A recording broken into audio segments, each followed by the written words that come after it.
Assalamualaikum dan salam sejahtera. Okay, kita sambung balik bab 10, iaitu kita berada sekarang di subtopik kita yang terakhir 10.4 teknologi hijau. Okay. Apakah yang dimaksudkan dengan teknologi hijau ataupun kita sebut singkatan dia adalah sebagai TH. Okay. Teknologi hijau merujuk kepada pembangunan dan aplikasi. Pembangunan maksudnya dekat sini adalah penciptaan.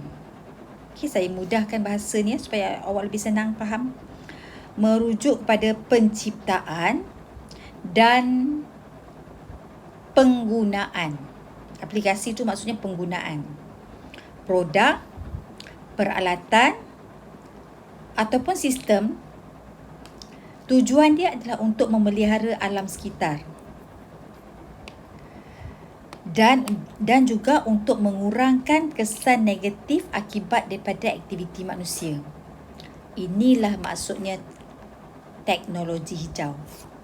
Okey. Merujuk pada penciptaan dan penggunaan. Lepas kita cipta mesti kita guna kan.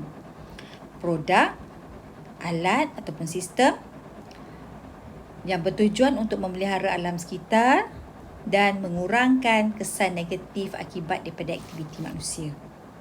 Okey, yang itu adalah definisi yang pertama. Seterusnya kita nak tengok ke surat seterusnya. Penggunaan teknologi hijau dalam melestarikan alam. Okey, teknologi hijau saya gariskan supaya awak nampak apa yang saya tengah cakap ni. Teknologi hijau menjadi portfolio, menjadi agenda utama Kementerian Sains, Teknologi dan Inovasi, iaitu MOSTI, singkatan dia MOSTI, yang telah pun ditubuhkan pada Mac 2004 setelah mengambil kira kesan jangka panjang dan jangka pendek semua aktiviti manusia terhadap alam sekitar. Jadi mereka ni telah buat kajian. So, dasar teknologi hijau 2009. Okay, dasar teknologi hijau ni telah dilaksanakan pada 2009 ya. Menyatakan sebarang produk ataupun alat ataupun sistem yang memenuhi kriteria seperti yang dinyatakan ini adalah layak dikategorikan sebagai teknologi hijau. Apakah kriteria yang perlu dipenuhi untuk dikategorikan sebagai teknologi hijau? Yang pertama, kriteria nombor 1. Okey, sebarang produk, alat ataupun sistem tadi boleh mengurangkan pemusnahan alam sekitar. Sebarang alat, sebarang sistem, sebarang produk yang boleh mengurangkan pemusnahan alam sekitar, dia dikategorikan sebagai teknologi hijau. Yang kedua, sebarang alat, sebarang produk ataupun sebarang sistem yang mengurangkan pembebasan gas rumah hijau juga dikategorikan sebagai TH. Awak ciptalah produk ke, alat ke, sistem ke yang boleh mengurangkan ataupun meminimumkan ataupun tak keluarkan langsung gas karbon dioksida, gas rumah hijau. Okey. Ciri yang ketiga, mestilah selamat digunakan. Selamat untuk digunakan dan juga menyediakan persekitaran yang sihat untuk semua hidupan. Jadi dia layak dikategorikan sebagai teknologi hijau. Yang keempat, boleh menjimatkan tenaga dan sumber asli. Sumber asli itu contohnya seperti petroleum dan gas asli. Sebarang produk ke, sebarang sistem ke yang boleh menjimatkan tenaga sumber asli, dia dikategorikan sebagai teknologi hijau. Yang kelima. Okey. Produk tadi menggalakkan penggunaan sumber-sumber yang boleh diperbaharui. Okey, contohnya seperti solar, ombak, tenaga daripada ombak, tenaga daripada angin, tenaga daripada geotermal, sebarang alat yang menggunakan tenaga-tenaga yang macam ini juga dikenali sebagai teknologi hijau. So ada 5 kriteria. Okey. Kalau awak boleh cipta produk, alat ataupun sistem yang memenuhi 5 ciri ini sudah dikatakan sebagai teknologi hijau. Bukan benda baru pun, benda senang je. Okey. Dasar teknologi hijau negara, singkatan dia DTHN, dilancarkan pada tahun 2009. Okey. So dasar DTHN ini berdasarkan 4 tonggak utama. Tonggak yang pertama adalah tenaga, sosial, ekonomi dan alam sekitar. Jadi kena ingatlah 4 tonggak utama ni. Okey. Seterusnya kita tengok pula ni. Amalan yang berkonsepkan teknologi hijau. Apakah amalan-amalan seharian yang kita boleh buat untuk kita nak capai teknologi hijau ni tadi? Okey. Kita tengok ni. Teknologi hijau mendorong masyarakat mempraktikkan amalan melestarikan alam sekitar dan cara hidup yang lebih baik. Apakah amalan-amalan yang berkonsepkan teknologi hijau yang dapat anda lakukan di sekolah dan di rumah untuk melestarikan alam sekitar? Okey. Yang pertama sekali, amalan yang kita boleh buat, kita menghasilkan ekoenzim daripada sisa buah-buahan sebagai ejen pembersih. Ekoenzim. Apa dia ekoenzim? Okey, kita tengok ekoenzim. Kita tengok sekejap image 26.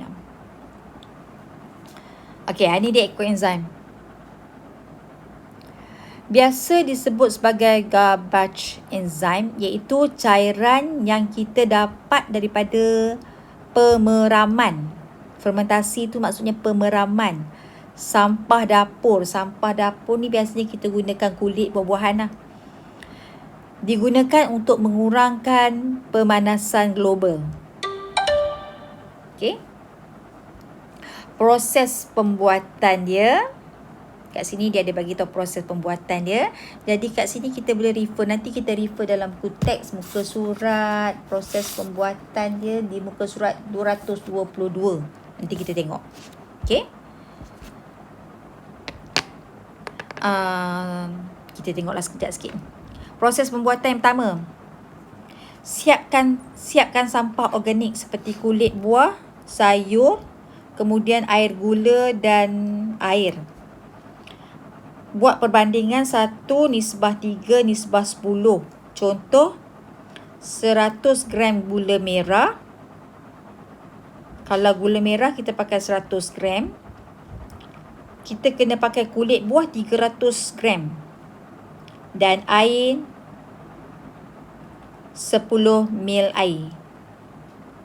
Tuang semua bahan ke dalam botol. Kita boleh gunakan blender untuk mengisar bahan tadi.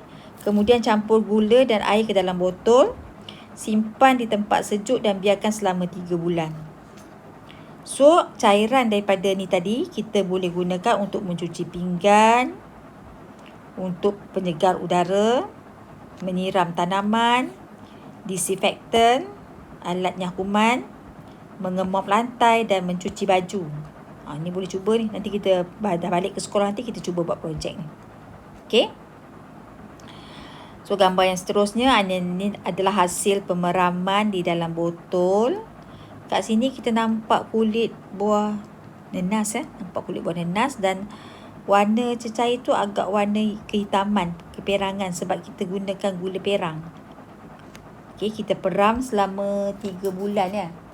Nanti kita tengok buku teks berapa bulan dia kata. Kemudian okey ni. Ini adalah kulit limau. Okey. Sama macam tadilah. Ini adalah penghasilan ekoenzim. Yang kedua, amalan yang kita boleh buat, kita mengitar semula sisa dapur dan sisa makanan untuk kita hasilkan baja semula jadi ataupun penggalak pertumbuhan tanaman. Jadi kita tak payah gunakan baja kimia. Kita buat sendiri baja daripada sisa-sisa dapur kita.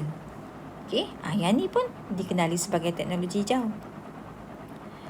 Yang ketiga, menghasilkan biogas daripada sisa pepejal organik. Apa itu biogas daripada sisa pepejal organik? Contohnya macam ni. Okey, tengok kat gambar kat sini. Kat sini ada gambar lembu. Kemudian kita kumpulkan najis lembu tadi dalam satu bekas takungan. Ini adalah sisa organik. Ni yang dikatakan sisa organik ni tadi. Najis lembu tadi. Dan najis lembu tadi akan disalurkan dalam satu bekas yang kita tanam di bawah tanah. Okey. Najis ni tadi lama kelamaan apabila kita simpan kat bawah tanah ni dalam bekas yang tertutup, pastikan tertutup, dia akan mengeluarkan gas namanya biogas ataupun gas metana. Biogas tadi. Kemudian dekat atas ni kita buat satu saluran keluar. Kita boleh salurkan saluran ini ke dalam rumah sebagai gas untuk memasak makanan. Biasanya ini amalan ini banyak dilakukan di negara-negara yang kurang maju lah. Contohnya seperti di India. Sebab kat sana banyak sisa-sisa najis haiwan lembu ni kan. So kita gunakan dia sebagai bahan api untuk kita nak masak makanan. Okey, yang ni pun teknologi hijau.